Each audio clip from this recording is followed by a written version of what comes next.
Если посмотреть иногда новости на наших федеральных каналах, есть ощущение, что не то, что холодная война, а есть ощущение, что вот едва ли не ядерная война уже вот у порога.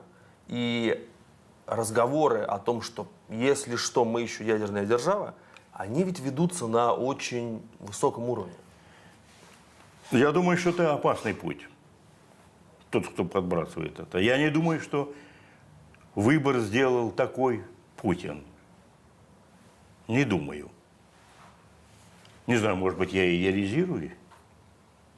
Хотя должен сказать, что в его деятельности стало больше появляться авторитарных методов. Больше того, я думаю, он уже заболел болезнью, которая в какой-то мере и мне сыграла плохую услугу. Зазнайство.